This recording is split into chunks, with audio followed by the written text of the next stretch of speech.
Hello, today I'm going to be talking about how to overcome the toxic male culture. Today in society, it's just become very loud, the negativity towards women, towards single moms, towards just women in general. And so today I'm going to be talking about how to overcome that. So if you're new, my name is Crystal Laughter. I'm a single mom of 7, domestic violence survivor, 18 times self-published author, and creator of the Love Yourself First series, which is one of my best-selling series on Amazon. So you can check that out if you want to. But I'm going to be talking about, like I said, 5 ways to not be affected by this toxic culture that's like really just affecting relationships and women in general. And so first, if you hear noise in the background, it's my kids, so ignore and let's just get to this dialogue. But have you guys noticed this? And if you have, put it in the comments, put your experience with it in the comments. But being on YouTube, I'm looking on YouTube, I watch stuff on YouTube, and a lot of stuff has been popping up about, bashing single women, bashing single moms, telling women if they're over a certain age, your life is over, you're never gonna get married, if you make too much money, no man's gonna want you.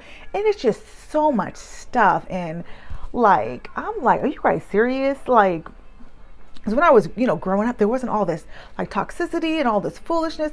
And I really feel like it's a bunch of immature men, toxic men, really creating this culture, and it's impacting women because women are listening to it, trying to get advice on how to get a relationship, how to be in a relationship, how to attract a man, and they're listening to the wrong voices, and it's impacting them. So I want to combat that.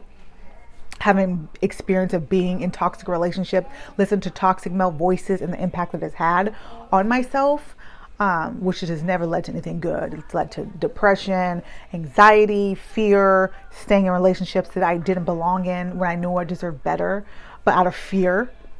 So let's talk about that. So the first way that I have my little notes right here, is to know your worth.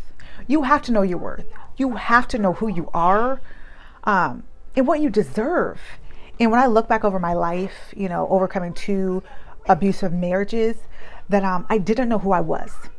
First, the childhood trauma, never seeing a healthy male, never seeing a healthy relationship, not having a father in my life really impacted me. Not having someone to teach me this is a healthy relationship. These are the red flags that you should be looking for. And so, I was just very naive. And so I got easily trapped in relationships with people that I felt like I shouldn't have been with because I wasn't attracted to them. I didn't feel like we got along, but I kind of was manipulated, and I didn't know it. You don't know it until you know it, you know what I mean? And so you have to know who you are.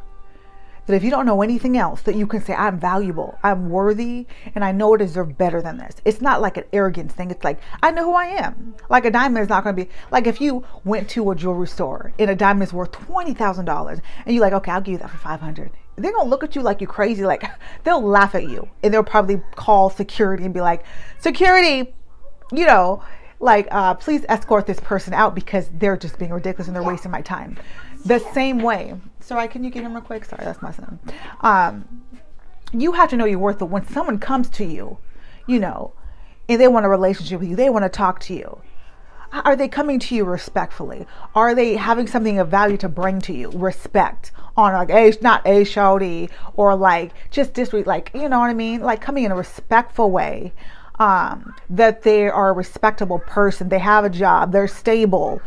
They're not in their life is not a mess. You know what I mean? You deserve someone who has their life together, mentally, emotionally, financially. That's not asking for too much. If you have your life together, it's nothing wrong with asking for someone who has the same, and that should be expected as an adult. So knowing your worth and refusing. Okay, because there's this, you're going to die alone. Then let me die alone. If that means I will have peace, I will have my dignity and self-respect, then you got to be so hard with the stuff like that. You know what? If I have to choose between dying alone and being happy or being married and miserable, that you choose being alone. Because your peace is priceless and you cannot pay for that. You cannot get it back. Been there, done that. It's not worth it. So that's number 1. Number 2 is you have to be able to read the signs. Like when you hear somebody talking, when you read somebody's energy, like what are you getting? What are you reading? What are you feeling? Does that person make you feel safe and secure? Or are you feeling like agitated in your spirit? Are you getting upset? Are they triggering you? You know what I mean? I was watching this YouTuber, they have like the shorts and they'll just keep scrolling. And this guy, he was like, if you're 25 to 37, you're in the danger zone. You're at danger of being alone for the rest of your life. And I'm like, this dude is a fool. He is a straight up idiot. Like, and I'm just laughing, but I'm like, he was like so serious. He was like, if you're 27 to 35, you're in the danger zone of being alone for the rest of your life. I was like, this dude is a joke. But how many women, young women, people who don't know, are like, oh my goodness, I'm in the danger zone. I gotta go find a man. I gotta do this. I gotta lower my standards. I gotta accept somebody who wants to be with more than one woman. No, you don't.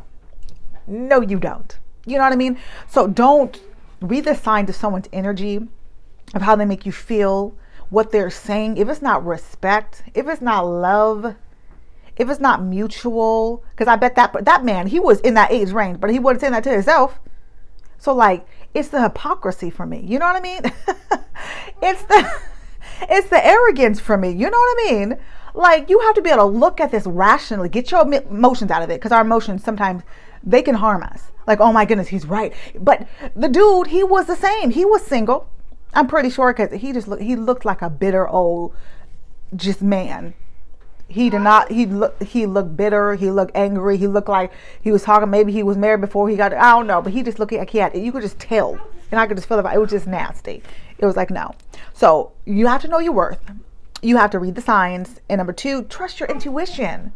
Like I said, how do you feel? What is your inside saying? If it's screaming, no, run, go fast, you better listen.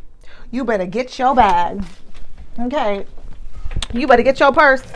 Throw that purse on there and you better go. Okay. You don't need to explain it. Well, why is he like that? Why is that? Why do I feel this way? Is it just me? No, it's not you.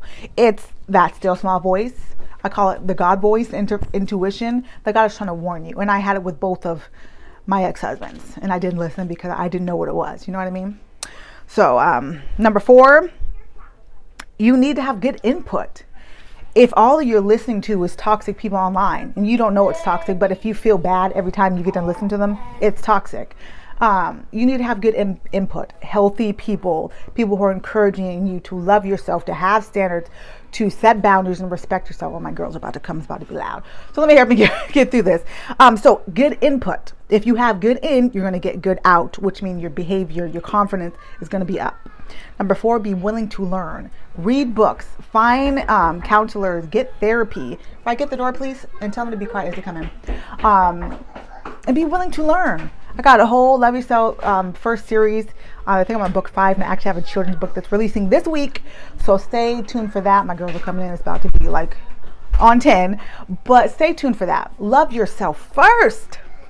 And know your worth, because you are so worthy. You are so valuable. You are so incredible. If no one ever told you, you deserve the best of the best. And it took me a while to get here, and it's a journey. But look in the mirror. That's why I got this affirmation journal. Look in the mirror and just tell yourself, my presence is a privilege. This is page 141, affirmation 65.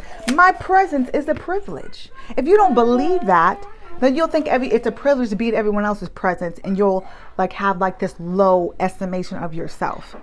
My thoughts are hopeful. If you're thinking, man, I'm going to die alone if I don't settle, then you're going to settle and be miserable. I am kind to myself. Are you kind to yourself? Or do you talk about yourself? Are you shaming yourself? Are you blaming yourself for toxic relationships and things that happen to you? I don't need validation from others. Affirmation 73. And this is the affirmation journal on Amazon. It's available now. You don't need to you can validate yourself. I got to go because my kid's about to come all the way in. But you can validate yourself. You can love yourself. You are so worthy. You are so valuable. Keep on listening to these videos. Watch some more of my old videos. I literally have 500 videos on this channel. So watch it. But I love you guys so much. And I'm going to start doing some more lives. But I love you guys. Love yourself again. Love yourself again. Be your own best friend. Love yourself again. Girl, why you tripping? Gonna love yourself again. Love yourself again. Yeah, I'm working on the intro so I can have like a cool intro and everything. But until then, I'll see you guys next time. Bye.